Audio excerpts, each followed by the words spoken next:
y'all, welcome to the garden tour, week 8. I can't remember. I'm pretty sure it's number 8, but I could be wrong. But anyway, welcome to the garden, and I'm gonna go through and show you what we have going on. Well, those aren't saucing tomatoes, those are hillbilly tomatoes. But the saucing tomatoes, they're determinate, so they have put off, I think, all the blooms that they're gonna put off. So everything you see on them left is what they're gonna produce. We have picked and we've sauced these along with slicers, and I think that we've processed about 30 quarts of tomatoes. So I'm happy with that. I need a lot more than that, but we have lots and lots of slicers that are still going, so I'll just keep making sauce out of those. So I think I had around 70, somewhere between 60 and 70 saucing tomato plants. So I think I need more than that next year. I have like 196 tomatoes total over here, but anyway, they did really well. We're pleased with them. I told you we got them. They're a hybrid. I'm actually going to go back to some heirlooms next year for saucing tomatoes, just because I like heirlooms better. But I was pleased with them. Nothing wrong with them. I just have a preference. So anyway, we have all of these, which mostly are slicers. And of course, down here we have our blue goldberries. And we came through earlier to we got some tomatoes to go with our lunch. We were having BLTs, and I handed Derek a whole handful of, thankfully I ate 2.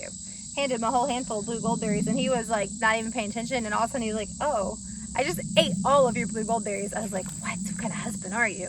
But no, he, oh, there's one that came off. Look how ripe that one is. So yellow and purple and beautiful, or blue, it's supposed to be blue. But anyway, we have several ripe, but I picked most of the ripe ones earlier because I wanted a little snack, and then I didn't exactly get my little snack. That's okay. So all in all, tomatoes are doing well. We actually ended up with a good bit of rain this week from that tropical storm Fred came through. So we were very happy, and the garden was very happy. It looks so much better. In fact, where's that one? Right here. This tomato was like, thank you, Jesus, for the rain. And it decided to shoot way up. So things are definitely looking better in the garden, and we still have a good, probably 6 weeks, probably a good 6 weeks before we get a frost, so things will continue to produce. Our cucumbers, they're doing all right. I have some more cucumbers down there I need to pickle if they're still good. I picked them a couple days ago, and I did not put them in ice water because I was too busy, so I probably still can them because some pickles are better than no pickles, right? I have one right here that could be picked, but they're just not putting off a whole lot. They just did not do well this year. I think the stress of the heat and the lack of water, missed that one. That one's a little big. It's actually the right size for slicing, but I like to pick them small and pickle them. So yeah, the cucumbers are kind of a flop this year, but I think we're getting ready to get into our heavy pepper harvest. We haven't harvested just a whole lot of peppers yet. I did some bananas and pickled them, and then I did a mix of some banana and some poblano and a couple of hotter peppers. What was it? These Korean, okay, so I have shishitos, which are really good. They don't have any heat really to them, and they just have a good little pepper flavor, so we like those. But these Korean chili peppers, at first we took a bite and we're like, okay, they're not so bad, and then we got into where the seeds are, and those jokers are hot. They will burn you up. So I don't know if we'll grow those again. They're pretty spicy. But we threw a couple of those, so I did pickle some of those. And we got our okra coming up here. We've picked some okra. Again, we're not getting a ton yet, but okra should be pretty prolific, so I'm expecting pretty soon here. And the okra should be as tall as me by now, and it's just, we've had a rough year with it and late start, so it's not huge yet, but I think we'll get a pretty good harvest still. Our squash looks like it's starting to come back. We've got a few more squash fruits from it, and they're just kind of doing their squash thing. I'm really pleased. We haven't really had a whole lot of squash bugs. I did find a little cluster, but the kids went and tried to kill them all. But we haven't had any squash vine borers yet. And then my bell peppers are starting to produce pretty good. There's a couple there, and there's a nice one on that plant. So I'm trying to let them get decent size so we can put them away for the winter. And then just the rest of these, the ground cherries are getting harder and harder to pick. Well, you don't really pick them, you harvest them off the ground underneath. But we have a lot of thistles growing up in the ground cherries. So it's one of those things you almost feel like you're picking wild berries because you're getting poked the whole time you're trying to get those. But they're worth it because they're really yummy. And let's see, we have a couple more okra over here. I mean, not okra, wow. We do have a couple more okra down here. Squash plants down there that are younger.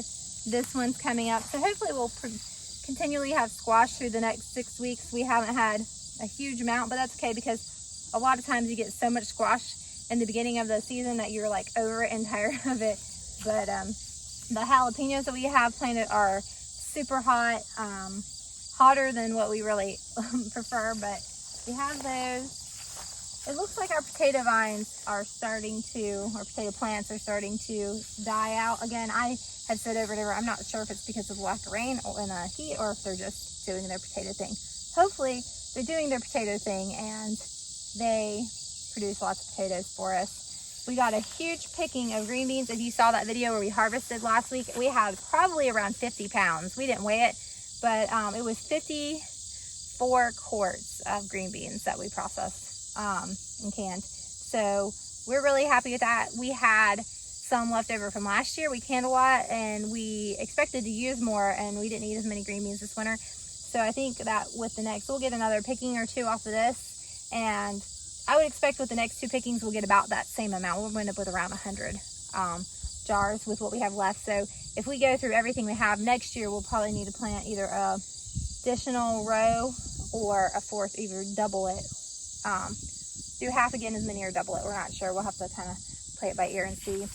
Banana peppers are rocking out, which I'm really happy about. We were able to put up a couple little half-pint jars, and we'll just keep putting those up. I like to put them up in like half pints because we don't eat just a ton of them at one time. But if we do that, then hopefully we'll have lots for the entire season, entire winter.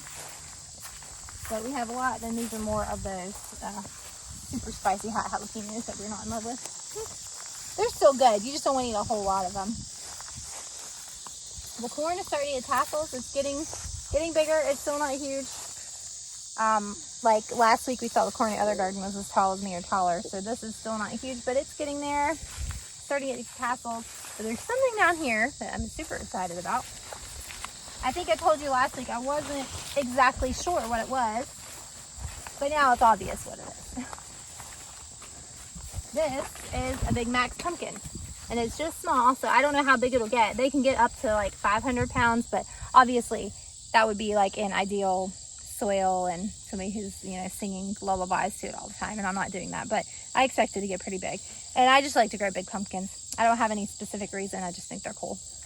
And then the kids' little garden here is doing well. Kylie's little nasturtium is hanging on for dear life. It doesn't have any flowers, obviously, but it's there. There's another one. They're doing much better after the rain. Their tomato patch is doing well. There's some split tomatoes. I should have come up and picked all of the tomatoes that were ripening before the rain, and I forgot to do it. Well, we picked, but we just didn't think about picking the ones that were starting to ripen. So we had a whole lot of split tomatoes. We still picked them and ate them, and cut around the splits. But it would have been a lot better to pick them, and I could have used them in my sauce and stuff.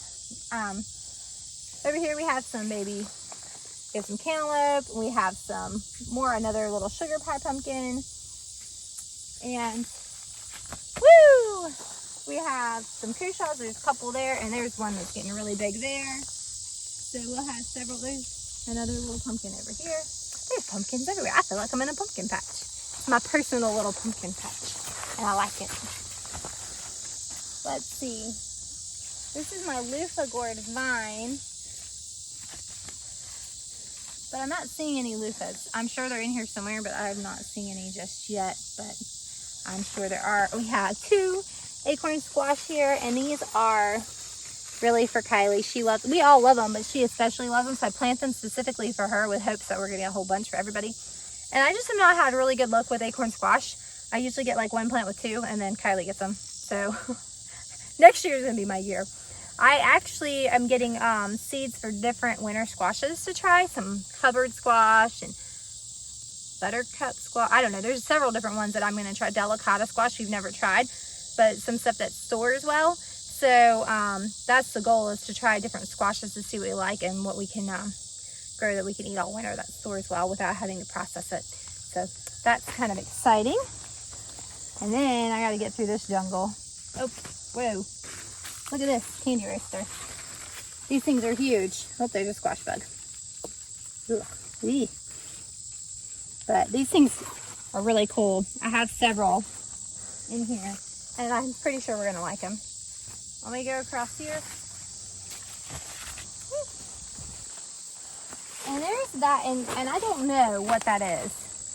I don't know if those are candy roasters that just aren't turning yet, or if those are, I don't think they are, or if they're those pear melons. I don't know what happened to my tags either. I had tags, and I don't know what happened to them. But I have lots of little watermelons starting to really grow and get big. Here's another one that's little. But that one over there is getting bigger and bigger. If you can see it over in that little mess there. Cantaloupes starting to get a lot of webbing. So I had midget melons in here somewhere, and I'm not sure where they were.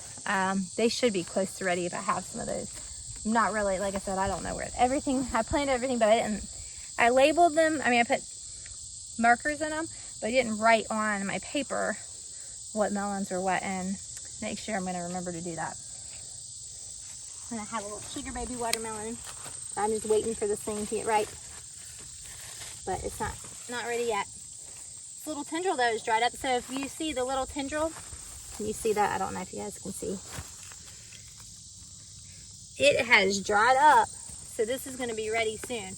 Once the stem dies off completely, or dries up, I'll be able to pick that. This is what a tendril looks like that's not dried up yet. They're really green, and these don't have any melons on them, but they're just there. And look at my moon and star. I don't think I've ever grown one this big, and I haven't done anything over here to increase fertility in the soil or anything. We have this cover, which I know helps a lot in the mounds, but as far as like fertilizing them or anything, I really haven't done anything, so I wasn't expecting a whole lot. The tendril is it's a little dry. It's not dyed yet, but it's starting to dry up, so it won't be long and we'll be able to harvest these melons, and I'm really, really excited about that. I've been carrying that tomato the whole time. It was really yummy. Because my comfrey has survived and it's coming back, and there's a weed. You can't go in there, weed. It's coming back. It's been eaten. Marigolds are still hanging on. Still have not harvested the onions, but I figure the only thing they're going to do is keep getting bigger, because we have one. It's not very big, so the longer we let them go, the bigger the onions get. Again, the flowers that I keep forgetting to ask Emma what they are, they're not producing any flowers. They're just bushing out. And over here, my calendula, I think it's just about done. I missed a few flowers. I should have taken them in, but I missed them. And I don't see, Emma had bachelor's buttons up here. There's one. They're really pretty. Her little bachelor buttons. She's supposed to have multicolor, and we only had the one come up with purple. And last year she only got purple, so. But few zinnias. My zinnias should be way bigger. If you guys didn't catch our video that we just put up, our last video where we went to the West Virginia State Fair, they have a beautiful garden, so you might want to go check that part out, because their gardens are gorgeous, and they have zinnias everywhere, and I was just like, I'm in zinnia flower heaven. Another pumpkin. My dill is still going. I need to probably harvest some more for the little bit of pickles I'm going to do. I'm still tweaking my pickle recipe. We opened up a jar of the ones I canned, and they were pretty good, but they need more dill and maybe a little more garlic. But they're actually really good. I always am tweaking. I'm trying to actually write down what I'm doing this year, so that next year I can go, oh, okay, and have a real recipe, because I'm notorious for making things and not writing it down and then not being able to replicate it. So I really need to be able to replicate it, because when it's good, I want to be able to remake it. So, and our little sunflowers, this one's going to open up. These are really interesting. I'm not sure what happened there, but they're not mammoth. They're tiniest. And this one dried up, so we can actually pull that and we can harvest the seeds underneath. If they're even, I don't know if they even developed fully, but oh well. All right, well, I guess it's time for us to head over to the Busy Man's Garden and check out the corn over there. All right, here we are at the Busy Man's Garden, and as you can see, this corn is crazy tall. It's taller than me. It's getting tassels. It's getting the starts of where it's going to be baby corn. I just burped that leaf. Oops. But yeah, this corn again was planted a week after the corn up there, and we just broadcast it and did nothing. So it's been left to its own devices, and clearly its devices are better than my devices. No, it's just better soil over here. This used to be a garden many, many, many years ago, and the pigs worked it over, so it was much more fertile soil. We also had put in, well, the pigs had planted for us some melons, but we don't have any baby melons, and there's some rabbits that keep coming in here. We see little rabbits hopping out, and I think they're eating melons because there's like nothing. I'll show you right here. See? Nothing but stems. I see a few with leaves. Oh, look, there's a baby melon.